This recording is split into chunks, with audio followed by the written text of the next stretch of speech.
serius, kalau pakai main-main juga jadinya main-main, ditinggal istiqomahnya. Tapi yang tawasul untuk zikir waqiah itu samanya kan dikasihnya kan sepaket dengan zikir puasa tingkatan. Jadi paling bagus ya tawasulnya pakai tawasul puasa tingkatan. Kalau yang sudah menjalankan amalia puasa waqiah, ya mungkin kan juga di tawasulnya. Di tawasul itu terserah. Cuma ya umumnya yang pakai tawasul puasa tingkatan. Kalau untuk tawasul resminya itu ya sebenarnya pakai tawasul koreko, tawasul ahli silsilah. Cuma untuk sanad silsilah itu diberikan yang sudah dalam proses menjalankan amalia puasa bisu yang 1 tahun. Jadi kalau kok nanti ingin punya sanad silsilah, ya nanti mungkin ya nanti sampai puasa bisu 1 tahun nanti baru sama yai nanti dikasih amalia untuk sanad ahli silsilah toreko. Di mungkin ya dulu yang puasa menjalankan puasa bisu setahun ya sudah punya sanad silsilah toreko itu tawasul yang resmi itu kalau lainnya kan tawasul umum di lingkungan jamaah masih pakai tawasul puasa. Kalau kok dijalankan serius, dikiranya serius, apalagi kalau nanti kok sudah punya dudukan langit, tingkatan langit, ya nanti orang-orang yang ditawasul itu nanti kan juga akan ikut mendoakan. Dan lebih-lebih nanti kan juga ikut hadir di dalam majelisnya masing-masing. Nah, nanti kembali ke masing-masing. Untuk pesan yai juga disuruh yang sungguh-sungguh, karena tidak masa tidak seperti ini. Kalau lihat berita di Timur Tengah juga seperti itu kan, apalagi di Palestina, konflik-konflik di Timur Tengah juga sudah mulai panas. Makanya kita harus mempersiapkan diri kita sendiri yang sungguh-sungguh beramalia, diperbaiki niatnya, diluruskan niatnya, karena dia mungkin kita juga ada bagiannya masing-masing. Kalau nanti kau jadi tunjuk yai, ya harus siap di kayak forward, pilih forward ngiter, forward visi gitu kan, dalam bentuk pembelingan diri. Jadi biar kita itu cara kita nanti di masyarakat ya nanti seperti itu. Jadi melayani umat, bukan nanti kita yang minta dilayani. Jadi cara kita menghamba Allah ya tetap kita menempuh jalan kita sebagai hamba, juga bentuk kita menghamba Allah juga dengan melayani hamba-hamba Allah di jalannya Allah. Di nanti yang sudah selesai masa ya nanti kembali ke masyarakat juga nanti seperti itu. Jadi kita kembali sebagaimana abidin. Cuma nanti juga kita kan kalau ada orang yang dia mau ikut ngaji ya nanti dibimbing sebagaimana kita dulu awal pertama kali mengamalkan amalia. Ya nanti dibimbing untuk manfaatnya, terus zikir fondasinya 2 bulan, untuk berdoa 41, zikir fondasi 2 bulan, terus nanti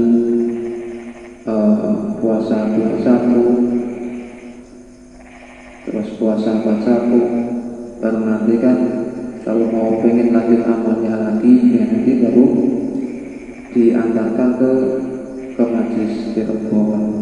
Karena nanti di sini nanti kan dalam amalia lanjutannya nanti kan di sini. Ya nanti udah diantarkan ke sini ya alhamdulillah sudah tugas saya sudah selesai. Jadi nanti kalau ada orang baru lagi ya seperti lagi tidak diantar ke Cirebon ya udah jadi zamannya Yai. Jadi yang diantarkan ke Cirebon itu berarti sudah orang-orang, sudah bukan orang-orang umum lagi, karena sudah orang-orang yang sudah melewati proses panjang. Karena kalau nggak orang yang sungguh-sungguh, mungkin di rohnya sudah ada orang torekohnya, ya mungkin sudah nggak sampai di tengah jalan, sudah mokel, sudah terputus, mungkin baru dapat mantobat gagal 2 kali sudah potong. Jadi mungkin di dalam rohnya itu, salah satu rohnya itu tidak ada orang torekohnya. Kalau kok ada dalam roh kita tuh kok ada, kok sampai detik ini, ya kemungkinan itu ada orang torekohnya masa lalu, karena masa lalu belum punya kedudukan tinggi di sisi Allah, diberi kesempatan untuk memperbaiki lagi di jalur toreko lagi untuk menggapai kedudukan yang lebih tinggi lagi. Makanya kok kita kok sampai detik ini, kok sampai ke sini, sebenarnya tanpa kita sadari itu kita tertarik, diaret-aret, ditarik-tarik dari toreko. Kalau kita tafakuri itu, ya kok ya aneh. Kita dulunya itu juga jauh, ya kenal Cirebon, ya kenal Yai, tahu-tahu kok kita kok seret-seret sampai ke sini. Saya menjalankan amal yang mencoba 41 gagal diulang lagi, terus sampai 41 selesai, ternyata enggak selesai 41 ternyata dijalankan selama-lamanya. Terus habis itu kok kayak kita itu habis minum tapi masih haus lagi, habis mencoba terus di pondasi 2 bulan, ya nanti tersiok-siok awal-awal, tapi nyatanya setelah 2 bulan bisa istiqomah, ternyata dijalankan selamanya.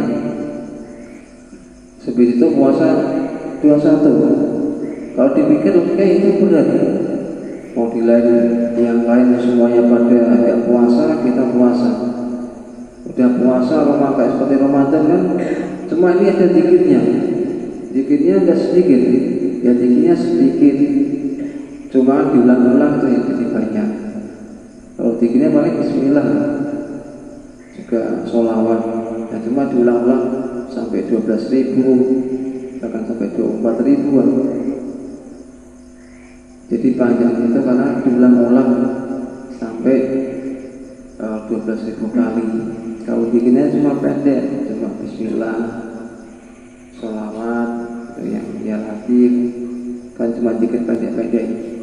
Cuma kan diulang-ulang itu sampai ribuan kali, ya jadinya itu kan panjang. Ya mungkin di waktu pertama mungkin melihat dikit tobat kok 10.000, mungkin juga kaget. Ini jangan-jangan yang kebablasan ini. Paling itu cuma 10 ini. Ya kok nolnya belakang ada anaknya ini.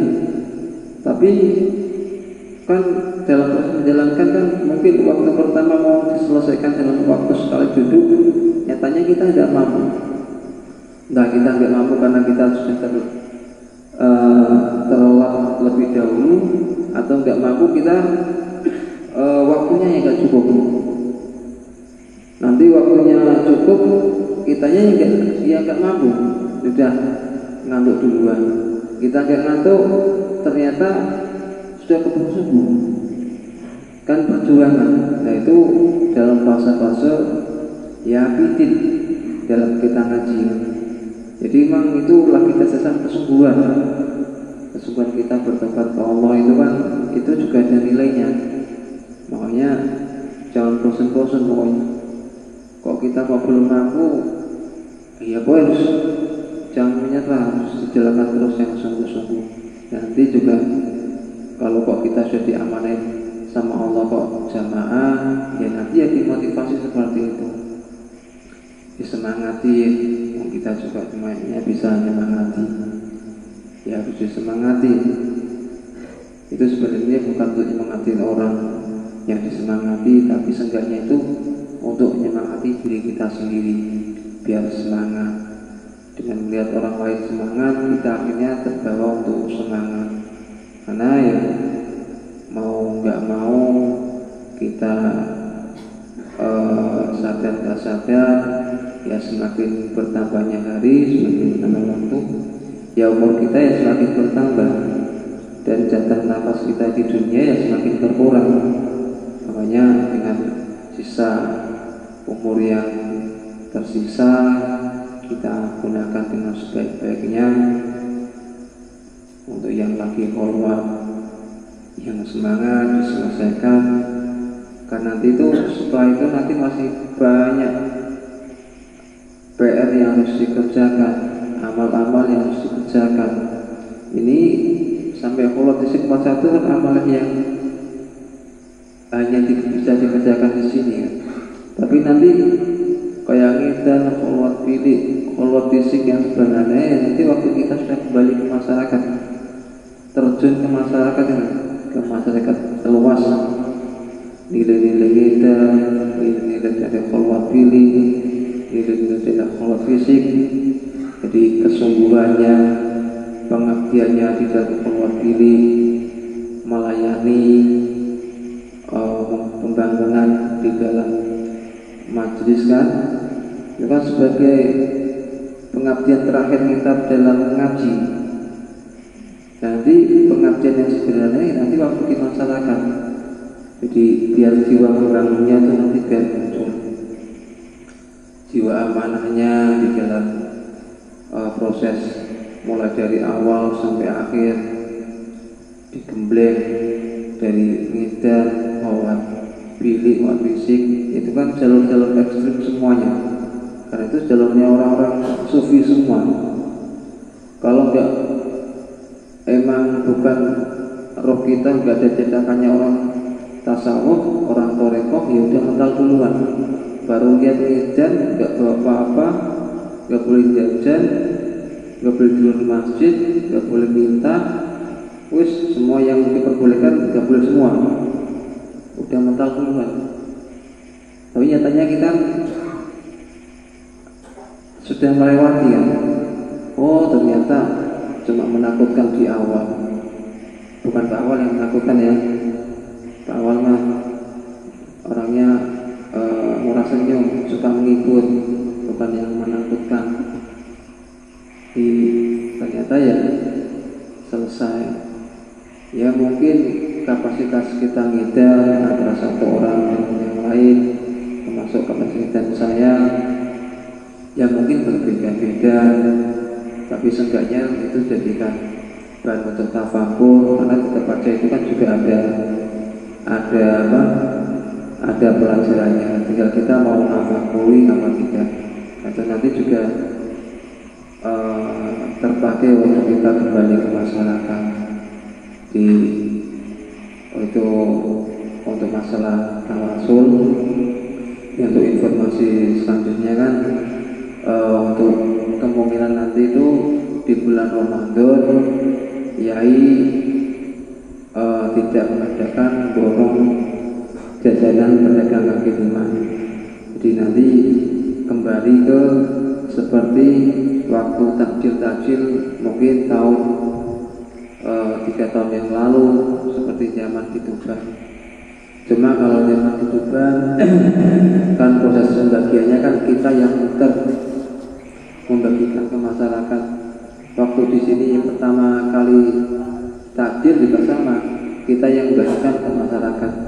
Jadi door to door, pintu ke pintu, gang ke gang, lorong ke lorong, RT per RT, satu desa yang lain.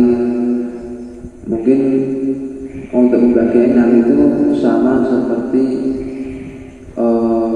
waktu bazar, cuma menu yang ada di majelis itu yang masak kita sendiri. Jadi santri-santri sendiri, nanti mungkin di instruksi sama Mas Husen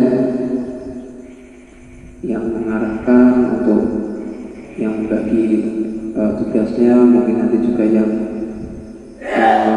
mendapat info dari Yai untuk besok nanti menunya apa, juga nanti ya kita tinggal membantu mana yang bisa kita bantu.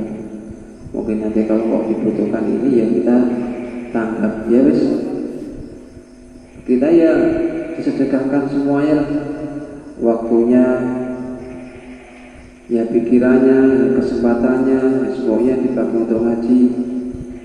Nanti di bulan Ramadan yang bisa hadir kalau yang belum bisa hadir ya mungkin nanti ya belajar niru sedikit di kampungnya sendiri, nanti dimasak sendiri, ya belanja sendiri, masak sendiri, nanti ya dibungkus sendiri, nanti baru dibagikan sehabis sholat asar. Karena kalau di pedagang kemarin kan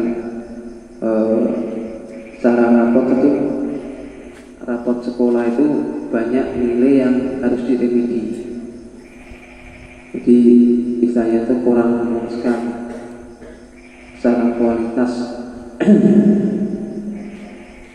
Di nanti itu kita juga kurang dalam nilai ngajinya, kita sedikit rugi sebenarnya. Untuk orang ngaji itu kita rugi karena kita waktu Ramadan tuh tahu-tahu pedagang sudah parkir, kita nggak ada aktivitas, cuma kita ada kesibukan tuh ya waktu pembagian aja. Ya kita rugi secara orang bisnis itu rugi, karena ini bisnis amalia ya kita rugi karena kita nggak keluar keringat banyak. Jadi kita melayani di masyarakat itu kurang. Yang nanti nikmatnya itu nanti ya waktu itu, waktu lapar, haus, merasakan, tapi kita tuh ikut masak, mempersiapkan takjil, padahal belum tentu nanti sore kita kebagian. Itu nikmat itu. Nanti melihat orang-orang menerima takjil bisa dibawa pulang, terus nanti lihat teman-teman waktu nanti pada buka bersama, itu udah seneng. Karena kita tuh cuma minum es saja, balik sama ramuan. Itu suatu nikmat. Yaitu mungkin nanti yang belum mengalami ya nanti biar ada gambaran untuk mengalami. Ya karena mungkin ya nanti juga dibutuhkan orang tua. Mungkin orang yang mungkin nanti juga sama nanti mungkin yang memang akidahnya emang sampai lebaran ya, mungkin bisa merasakan. Jadi mungkin sekian dulu, mohon maaf atas semua kekurangan dan sampai akhir. Semoga saling memberkati, minta doanya, juga doa untuk guru kita Kiai Nur beserta keluarga beliau, serta guru-guru sisilah semuanya, yai kakek guru dan semua saudara kita dimanapun berada, khususnya jamaahnya kiai yang dimanapun berada, semoga dimudahkan segala urusannya, dikuatkan dalam menjalankan amalia, juga diberi kekuatan untuk menjalankan amalia di tempatnya masing-masing biar bermanfaat, barokah di lingkungan masing-masing. Sekian dulu. Wassalamualaikum warahmatullahi wabarakatuh.